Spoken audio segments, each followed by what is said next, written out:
Sister क्या नाम है आपका? नितिका, कहाँ से हैं आप? होशियारपुर से। इस बहन की गवाही ये है कि पिछले 16 साल से इनके ऊपर दुष्ट आत्मा के अटैक होते थे, दबाव पड़ता था, दुष्ट आत्मा गलत संबंध बनाता था, इन्हें बहुत डर लगता था, हमेशा ही बहुत डरे डरे हमेशा ही रहते थे। और उन्हीं अटैक के कारण ये व्यभिचार में चले गए, गलत मूवीज़ देखते थे, बाहर गलत संबंध थे। ये चीज़ें इनकी लाइफ में डे बाय डे बढ़ती गई। और सिस्टर आप खुद बताएं कि ये अटैक जब बढ़े तो आपने फिर नशा करना शुरू कर दिया, और कौन कौन सा नशा करते थे आप? मैं सिगरेट पीती थी, शराब पीती थी, जो भी मेरे फ्रेंड्स लोग मेरे नशा करते थे उनके साथ मैं नशा करती थी। और मैं व्यभिचार में पड़ गई, और उसके बाद मैं गलत मूवीज़ देखती थी, मेरे बाहर रिलेशनशिप्स होते थे। और ऐसे ही मैं जब नशे में पड़ गई, मैं बीमारियों में पड़ गई, अस्थमा के अटैक्स होते थे। बचपन से ही मुझे बीमार रहती थी, बीमारी में मेरे रहना, कभी ना कोई मैं बीमार रहती थी। दुष्ट आत्मा के इतने अटैक होते थे, मुझे ऐसे सपनों में लगता था कि अंधेरा, डार्कनेस ही मुझे रात को दिखाई देती थी। मुझे ऐसा लगता था कि नहीं कोई मेरे साथ चल रहा है, मुझे ऐसा लगता था कि सिर्फ मैं नहीं चल रही हूँ, कोई झुंड मेरे साथ चल रहा है। मतलब मुझे ऐसा। और ये डे बाय डे आपकी लाइफ में बढ़ता जा रहा था। जी हाँ जी। एक दिन में कितना नशा कर लेते थे आप? मैं सिगरेट, मेरी जैसे ही मैं दिन की शुरुआत उठती थी तो मैं सिगरेट और ड्रिंक, ये सब मेरी लाइफ का एक हिस्सा होता था। मैं उठती थी तो ये मतलब मुझे चाहिए होता था, इसके बिना मैं अपनी लाइफ सरवाइव नहीं कर पाती थी।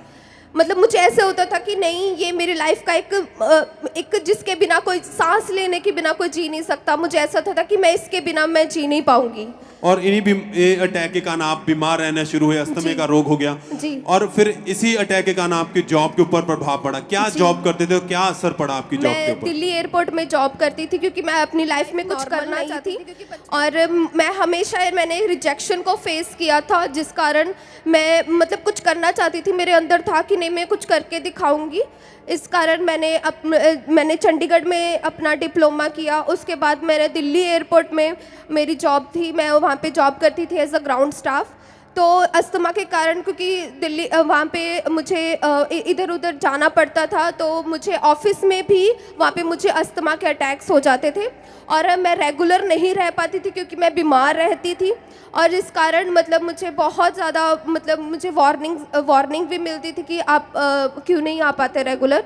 बट उसके बाद जैसे ही मतलब मैं इस सब चीज़ों से निकलना चाहती थी, क्योंकि मेरी लाइफ एक डार्कनेस थी, क्योंकि मैं ऑलरेडी व्यभिचार में थी और मेरे बाद रिलेशनशिप्स थे। बट मुझे ऐसा होता था कि कोई मेरे साथ मतलब नहीं मुझे समझा, क्योंकि बचपन से नॉर्मल लाइफ नहीं थी। ठीक है, बचपन से ही नॉर्मल लाइफ नहीं थी ना। कोई मेरे खुद के जो रिलेटिव्स थे वो हमारे घर पे नहीं आते थे, कोई पूछता नहीं था हाल चाल। और मेरे डैड जो फॉरेन में रहते थे बचपन से, और गाइडेंस नहीं मिली थी कि लाइफ में क्या करना है, कैसे रहना है, और व्यभिचार क्या होता है, कोई गाइडेंस नहीं थी। जैसे क्योंकि मेरे मॉम डैड इतना उन्होंने, क्योंकि ऑलरेडी हम इन चीज़ों में थे, क्योंकि हमारी लाइफ में किसी ने ब्लैक मैजिक कर दिया था और मेरी पूरी फैमिली इस चीज़ों में थी। और दुष्ट आत्मा के अटैक्स होते थे। हमारी फैमिली में ऐसा होता था कि कोई फलवंत, कोई फ्रूटफुल चीज़ नहीं होती थी। पूरी लाइफ मतलब आपकी बिल्कुल आपकी डिस्टर्ब हो चुकी थी। पूरी लाइफ डिस्टर्ब थी, बचपन से नॉर्मल लाइफ नहीं थी। सबसे मैं घर से बड़ी थी, और घर से मैं बड़ी थी और मैं ही इन चीज़ों में थी, बहन और मेरे भाई छोटे। और वो मुझे देख के ही ऐसा मतलब, क्योंकि मेरे घर में मेरे कारण परेशानियां ही होती थी, क्योंकि मैं ऐसी ही होती थी व्यभिचार में।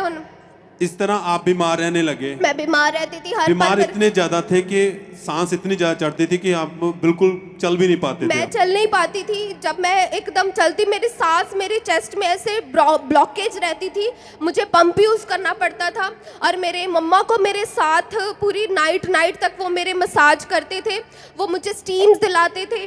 और वो मुझे स्टीम्स दिलाते थे क्योंकि मेरे फादर फॉरेन में थे, और उन्होंने मेरा टेक केयर किया। क्योंकि कोई रिलेटिव, जब हम प्रॉब्लम्स में थे तो कोई रिलेटिव, कोई भी हमारा हाल चाल पूछने नहीं आता था। और इस तरह बहुत ज्यादा बीमार है। कितने डॉक्टरों के पास गए आप? मैं मैक्सिमम बहुत डॉक्टर के पास गई, बट जो आज मुझे गिनती याद है 7-8 डॉक्टर्स के मैं पास गई हूँ। मेरे जगह में भी लेके गए, मतलब वो इन चीज़ों पे बिलीव नहीं करते थे। बट मैं उनको कहती थी कि मतलब मुझे बचा लो, नहीं तो मैं मर जाऊंगी, मुझे बचा लो, नहीं तो पाऊंगी, क्योंकि मुझे ऐसा लगता था कि सिर्फ मैं नहीं हूँ, मेरे साथ आसपास कितनी रूहें मेरे साथ हैं। ऐसे ही मैं दिल्ली में मैंने जॉब की दिल्ली में, वहाँ पे मैंने बहुत कुछ फेस किया। चंडीगढ़ में मैंने बहुत कुछ फेस किया। व्यभिचार में ऑलरेडी थी, मैं अपनी लाइफ को ऐसे बना चुकी थी कि जैसे एक मैंने अपनी लाइफ में फिर मैंने ऐसा अपना लाइफस्टाइल किया, मैंने शॉर्ट्स डालने स्टार्ट किए, जैसा वर्ल्ड में होता है मैंने वैसा ही अपने आप को बना लिया कि इट्स ओके, लाइफ ऐसे ही है, लाइफस्टाइल यही है, कम कूल रहेंगे, हम ऐसे रहेंगे, हम उससे ऐसे मतलब कि जैसे ऐसे मेरी लाइफ थी। और एकदम से आप, क्योंकि मैं इस बचपन से ही मुझे दुष्ट आत्मा के अटैक होते थे, और क्योंकि मैं इन सब चीज़ों से मैं इन सब चीज़ों से बाहर आना चाहती थी, जिस कारण मैंने नशों का सहारा लिया। व्यभिचार में थी, कोई मैं समझ नहीं पाती थी कि मुझे रास्ता कहाँ है, वेयर इज़ द वे, कौन सा मार्ग है कि जिसमें मैं जाऊँ, जिसमें मैं चल के मैं जी सकूँ, मुझे ऐसे अंदर से मुझे पीस मिले, शांति मिले। मैं ब्रोकन हो चुकी थी, पूरी ब्रोकन हो चुकी थी कि कोई मतलब जैसे फिर वर्ल्ड होता है, फिर मैंने वैसे ही अपना पहरावा बना लिया, अपने आप को वैसे ही मैंने अपनी लाइफ स्टाइल को ऐसे करती गई। और क्योंकि दिल्ली एयरपोर्ट में मैं जॉब करती थी, वहाँ पे मैं अपने आप को वैसे ही करती गई। और जैसे जैसे मेरा टाइम जाता गया, मैं डिप्रेशन में चली गई, मुझे पैनिक अटैक्स होने लग गए। मतलब कि मेरा कोई हालचाल भी वहाँ पे पूछता था तो मैं कहती थी, मेरा हालचाल पूछते थे, ऑटोमेटिक मेरे आंखों से आंसू निकल जाते थे कि मैं इतनी बचपन से ब्रोक हूँ कि कोई आके ऐसे भी नहीं बोल पाता कि हाँ हम आपको समझते हैं, I can understand you. Nobody, कोई भी नहीं था, रिलेटिव्स तक वो ऐसे उन्होंने, क्योंकि मैं अन्य जगह पे भी गई थी दुष्ट आत्मा के कारण, मेरे घर वालों ने मुझे अन्य जगह पे भी लेके गए, बट वहां पे भी मुझे रिजेक्शन मिली। क्योंकि जब मेरे ऊपर ऐसे खेल आती थी तो वो बोलते थे कि नहीं ये जस्ट हवा है। उन्होंने भी मुझे रिजेक्ट किया, उन्होंने भी इस चीज को ये चीजें बढ़ रही थी और घंटों आप अकेले बैठे रहते थे, बालों को नोचना। यस, मैं बालों को नोचती थी। इतने ज्यादा डिप्रेस हो चुके थे, आपने सुसाइड करने की कोशिश की 4 बार। क्योंकि मैं इस चीजों से ब्रदर निकलना चाहती थी। मुझे ऐसा लगता था कि कोई मुझे इस चीज से निकाले। मैंने डॉक्टर्स को भी दिखाया, मेरे घर वालों ने अन्य जगह पर भी मुझे कैसे आपने सुसाइड करने की कोशिश की? मैंने अपने आप को 2 बार अपने आप का मेरा गला दबाने की कोशिश की, और उसके बाद मैंने अपनी नस भी काटी।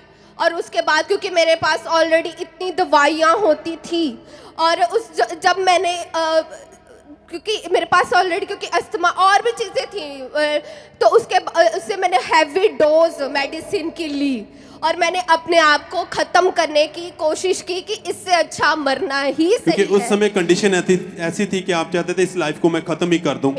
पूरी तरह लाइफ ख़त्म हो चुकी थी।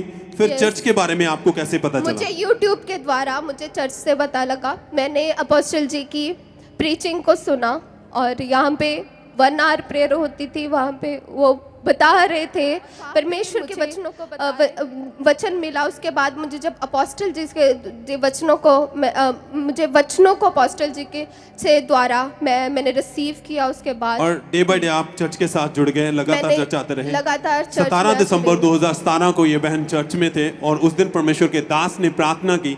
आइए हम उस प्रार्थना को अपनी स्क्रीन पर बोलो। सर्वशक्तिमान परमेश्वर,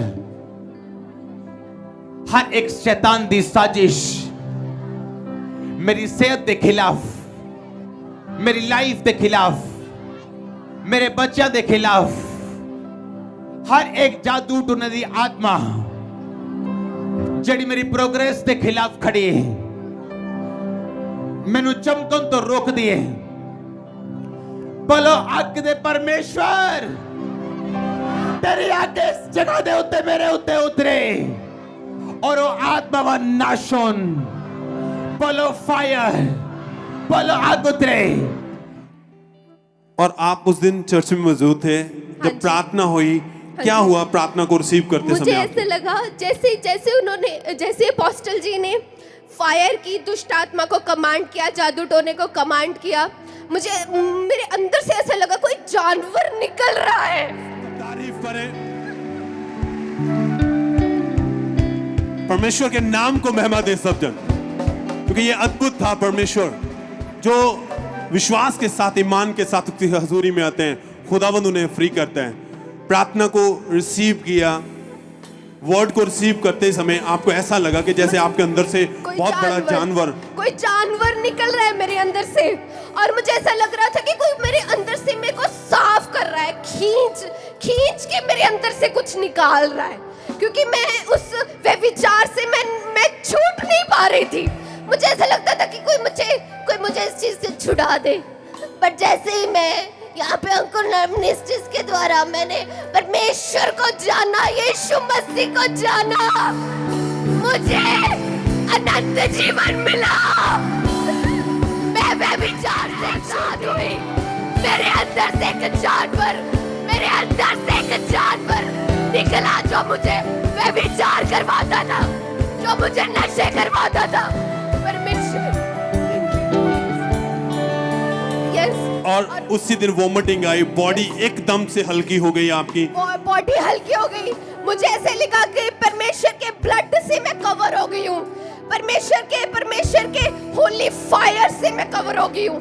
और मुझे मेरी लाइफ को ऐसे मैं चलती गई और ऐसे और जब मैं दिल्ली भी होती थी फिर भी मैं YouTube के द्वारा मैंने सुनना, और जब यहाँ पे भी आती थी, अपने होम टाउन में भी आती थी, तब भी मैंने यहाँ पे आना। मैंने उसके बाद मैं सच बता रही हूँ, यीशु सब तारीफ करें, खड़े हो जाए अपने अपनी जगह पर। परमेश्वर की महिमा के लिए हाथों को उठाए, फोटो को खोले, जय जयकार करते हुए परमेश्वर के नाम को महिमा दे सकते हैं। Thank you Jesus, thank you Jesus, क्योंकि वो अद्भुत है। आपकी जिंदगी कैसी भी क्यों ना हो, उसने वायदा किया है, मैं अपने ब्लड से धोके तुझे साफ करूंगा, बर्फ के माने सफेद। इनके जीवन बिल्कुल खराब हो चुका था, पाप में था, पूरी तरह टूट चुके थे। पर जब खुदा की हजूरी में प्रार्थना को ग्रहण किया, परमेश्वर ने छुआ, जिंदगी को बदल के रख दिया खुदा ने। और आपने उस दिन के बाद परमेश्वर को अपना जीवन दे दिया। यस, मैंने अपना परमेश्वर को जीवन दे दिया, मैंने बैप्टिज्म ले लिया, और मुझे पता चला कि परमेश्वर क्या है, यीशु मसीह क्या है।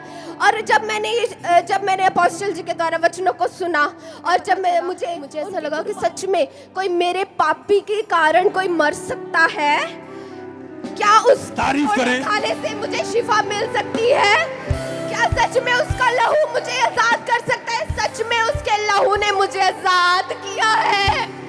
क्योंकि सच है, ये वचन कहता है उसने अपने आप को हमारे लिए दे दिया, उसने अपनी जान दे के हमारी जान की कीमत अदा की है। वो जिंदगी देने वाला खुदा है।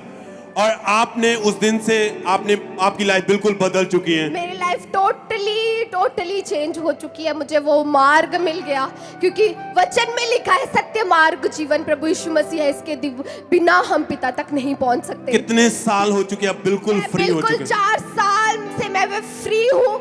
मैं धन्यवाद करती हूँ प्रभु यीशु मसीह का, इस ग्रेस का, अपोस्टल अंकुर यूसुफ नरूला जी का, पास्टर सोनिया यूसुफ नरूला जी का, और इस ग्रेस का मैं थैंक्स करती हूँ। तारीफ करें परमेश्वर के अद्भुत प्रेम के लिए। यह है उसका अद्भुत प्रेम। सबसे आला मोहब्बत परमेश्वर की है इंसान के साथ, जो हमारे गुनाह पापों के लिए अपने आप को कुर्बान किया और हमें जिंदगी अता की है जिस खुदा ने। सिस्टर, आप दूसरों को क्या कहना चाहेंगे, क्या मैसेज देना चाहते हैं दूसरों को? मैं बस यही मैसेज देना चाहती हूँ, there is the only one way. Jesus वही एक मार्ग है, सत्य है, जीवन है। और बिलीव करें कि यीशु के कोड़े खाने से हम चंगे हो चुके हैं, उसके लहू बहाने से हमारे पाप माफ हो चुके हैं। और अंकुर नरूला मिनिस्ट्री की ये जो रियल ग्रेस है, real man of God and woman of God है, इस ग्रेस पे बिलीव करें। मैंने अद्भुत छुटकारा पाया है, सच बता रही हूँ, अद्भुत छुटकारा। सब तारीफ करें जितने ऑनलाइन देख रहे हैं, ब्रांचेस में मौजूद हैं, क्योंकि ये वो हजूरी है जहां से आपसे वापस जाएंगे। आज आपका दिन है। परमेश्वर आपकी जिंदगी में भी इसी रीति से छुएगा, आनंद के साथ बांटेगा, आपके परिवार घराने जीवन बदल के रख देगा। जीवन जिंदा जलाली खुदा प्रभु यीशु मसीह। वो एक ही है, यीशु मसीह। सब थैंक्स करें, तारीफ करें, हाथों को उठा के, होठों को खोलते हुए, नाचते झूमते हुए परमेश्वर के नाम को मैं यीशु ही प्रभु है। सिर